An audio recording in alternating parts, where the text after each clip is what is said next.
In this video, you're going to learn how you can get stronger mentally in sports. Hey there, I'm Eli Straw, mental performance coach and the founder of SuccessStartsWithin.com. One of the things that all athletes want to do is to get stronger mentally, because you know that the stronger you are mentally, the better chance you have of performing. But one of the things that can happen is, while you want to build your mental strength, it may not seem as straightforward as building your physical strength. To build your physical strength, what do? You go to the weight room, you work on your speed, you put in those hours of training and you put in the repetitions. Well, the same thing is going to hold true when it comes to mental training. Because if you want to build your mental strength, you have to focus on developing mental skills. The mental skills that are going to make up a mentally tough athlete. Now, as a mental performance coach, through working with athletes and then also through research, I've come up with 6 mental characteristics that I truly believe make up athlete mental toughness. So if you're focused on getting stronger mentally, you want to focus on these 6 characteristics. Number 1 is going to be self-awareness.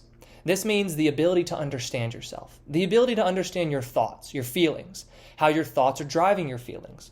And then most importantly, how your thoughts and feelings are impacting your play.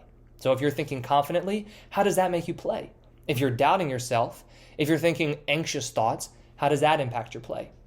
And then when we're talking about self-awareness, what also becomes very important is being able to recognize these thoughts in the moment. It's great to be able to look after a game and say, okay, I was thinking this, and this, and it impacted my play. But if we want to control that, if we want to influence what you're thinking, the first step is you really have to build that self-awareness in the moment to be able to recognize what you're thinking. Now, a tool that you can use to build your self-awareness as an athlete is writing. Now, I know this might not seem like the most attractive exercise to do, but if every day you started practicing some self-reflective writing, where you write 1 to 2 pages in a journal, what that's going to do is help you build this connection between your thoughts and yourself, to where you start to recognize what you're thinking, you start to recognize some patterns of thought, and that's going to make it easier for you to be able to pinpoint what you're thinking during a game. But it's also going to help you understand your thoughts better. And it's really that understanding that becomes important, because if you can understand what you're thinking, if you can understand why what you're thinking makes you feel a certain way, and then you can understand how those two are going to impact your play, that's where you really start to gain control over it. The next characteristic is self-confidence. It's pretty clear that any athlete who wants to be strong mentally needs to believe in themselves. You need to have high levels of self-confidence. This means high levels of belief in your skills, so knowing that you have the skills to succeed. But it also means having trust in yourself to execute during a game. There's a big difference between those, where you might have the understanding that, yeah, I do have the skills to succeed, but then you don't have the trust to go out there and execute those skills on a consistent basis. So for you to work on building your self-confidence as an athlete, what you want to do is focus on a tool known as visualization. Visualization is also known as mental rehearsal, and what this involves is practicing and imagining seeing yourself perform. So what you can do is you just sit down, you close your eyes, and you rehearse your performance. You rehearse your skills. What this works on is building the memory of success. If you want to have high levels of self-confidence, you need to have seen yourself succeed. Sometimes this can be very difficult to build if you're having a lot of bad games recently or you're not feeling very confident when you're performing. We can use visualization to make sure that you are building this memory of success by forcing yourself every day to see yourself succeed through a visualization practice. The third mental characteristic you want to focus on to get stronger mentally as an athlete is focus. You need to be focused. But not just do you need to be focused, you need to be able to control your focus. You need to be able to say, this is what I want to focus on during a game today. And you also need to be able to recognize when you lose your focus, so you become distracted, and then return your focus onto what you're doing. So a really great tool that you can use for controlling your focus and improving your focus as an athlete is known as a thought-stopping phrase. A thought-stopping phrase is something that you'll say to yourself whenever you notice that you're becoming distracted, or you notice that you are becoming frustrated because of a mistake you just made. In those moments, you need to return your attention onto the present moment. Because whenever you're losing focus as an athlete, you haven't lost your focus. You're simply thinking about something you don't want to be thinking about. So all you have to do is change what you're thinking about. Bring your attention, bring your thoughts back into the present moment. A simple thought-stopping phrase is, let it go, take a deep breath, focus on the next play. It's just something simple that you will say to yourself to remind yourself to let go of whatever's distracting you. Recenter your attention in the present moment by taking that deep breath, and then you're telling yourself, let's focus on this next play. bring my attention onto what's most important right now. Characteristic number 4 is resilience.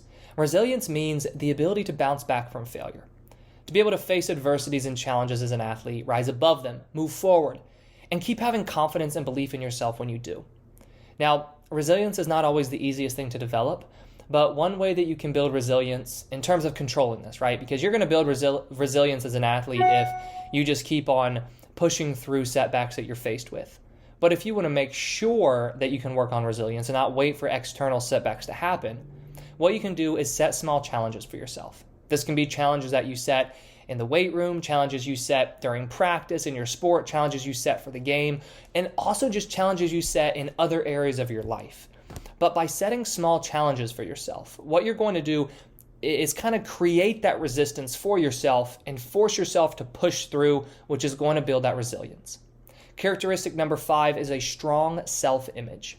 Your self-image refers to the way you see yourself as an athlete. So do you see yourself as an anxious athlete? Do you see yourself as a confident athlete? Do you see yourself as a focused athlete? Self-image is so important because you cannot outperform your self-image. The self-image that you hold is going to have a huge impact on the way that you play. Now, the way that you can improve your self-image, so build this image that you have of yourself, is through an exercise where you're going to list out and describe the player that you want to be. You can describe what kind of mindset you have when you perform. You can describe how you think about yourself. All those little details, you want to describe that, and then you want to reflect on it every single day. By reflecting on it every day, what you're doing is you are building this image because you're reminding yourself, this is the player that I want to be, and that's slowly going to build that self-image. Characteristic number 6 is self-management.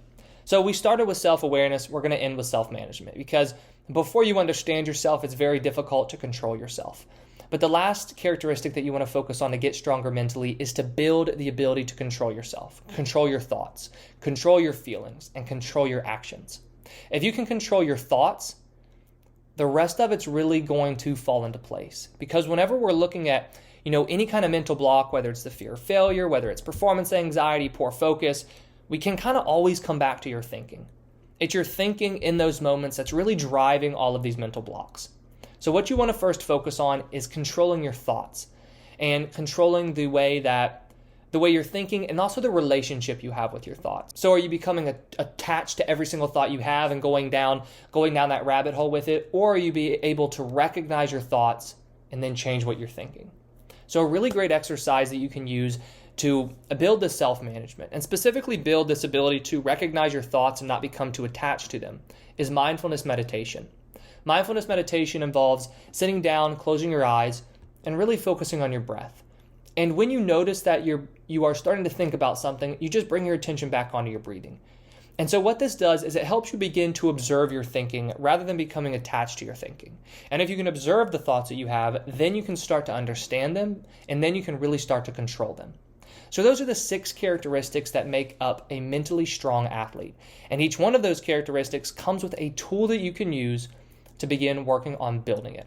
So what I recommend you do is focus on a couple of these first. Don't try to do all 6 of them at once, but really begin applying a couple of these tools, and that's going to help you begin to get stronger mentally as an athlete. If you have any questions, please leave them in the comments below. And I hope you enjoyed this video, and if you did, please hit that like button and subscribe if you haven't already. I put out new videos each day on sports psychology and mental training. Thank you for watching, and I wish you the best of success in all that you do.